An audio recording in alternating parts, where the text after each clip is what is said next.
Hi guys, দেখতে পাচ্ছ পাশের পায়রাটাকে আলাদা করে রেখে নিয়েছি।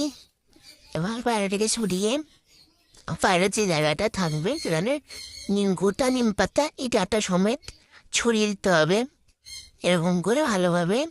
তাহলে তাড়াতাড়ি রোগ মুক্ত হয়ে যাবে। তো এটা ছড়িয়ে দেবো আমি ভালোভাবে, একে একে করে নিচ্ছি ছড়িয়ে দিচ্ছি দেওয়া শেষ। দেখতে পাচ্ছ গাইস, আলাদা করে রাখতে হবে, এখন ছড়িয়ে রাখতে হবে। এটা উপরে নিয়ে যাব এখন। তো একে এখন উপরে নিয়ে এসছি।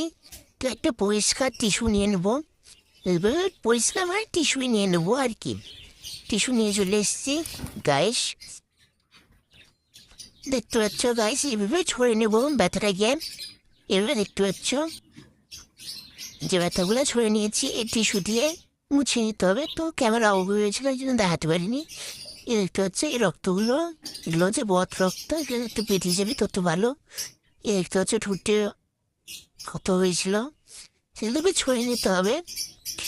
তো এরপরে এর ব্যথাতে একটা পেস্ট লাগাবো আমি। এই দেখতে পাচ্ছ না ঠোঁটের ব্যথাটা, তো দেখো। তো ক্যামেরাটা সেট করে দেখাচ্ছি। এই যে দেখতে পাচ্ছ, এই এখানে এবারে পেস্টটা লাগিয়ে দেবো। এই যে পেস্টটা, এতে নিম পাতা, কাঁচা হলুদ, গোলমরিচ, নারকেল তেল পুরো মিশ্রণই আছে। তো এটা ভালোভাবে ব্যথা যেসব জায়গায় আছে সেগুলোতে আস্তে আস্তে করে লাগিয়ে দেবো এইভাবে। দেখতে পাচ্ছ গাইস, এই ঠোঁটে একটু লাগিয়ে দেবো। এইভাবে লাগিয়ে দিলে এটা 5-6 দিন লাগালে ভালো হয়ে যাবে। তো এইভাবে আস্তে আস্তে করে লাগিয়ে নেব। এই যে দেখো গাইস, আস্তে আস্তে করে লাগিয়ে নিচ্ছি। তো এটা ন্যাচারালি ভালো, মানে ন্যাচারাল জিনিস দেওয়া ভালো।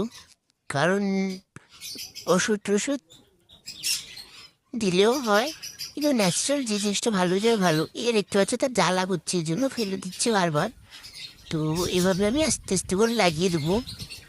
এই দেখতে পাচ্ছ লাগিয়ে দেবো। তো খুব অল্প হয়েছিল, তো যার বেশি হয়েছে তারা ওই রেমেডিটা ইউজ করতে পারো। 6 থেকে 7 দিন ব্যবহার করলে গ্যারেন্টি ভালো হয়ে যাবে। তো এগুলো আমি আস্তে আস্তে করে লাগিয়ে দেবো। লাগিয়ে দিচ্ছি, দেখো যে দেখতে পাচ্ছি লাগিয়ে দিলাম। তো আমার পাখির আগে কম হয়েছিল, তাই এটা কম হোক বেশি হোক এরকম জিনিস হলেই এই পেস্টটা লাগালেই ভালো হয়ে যাবে।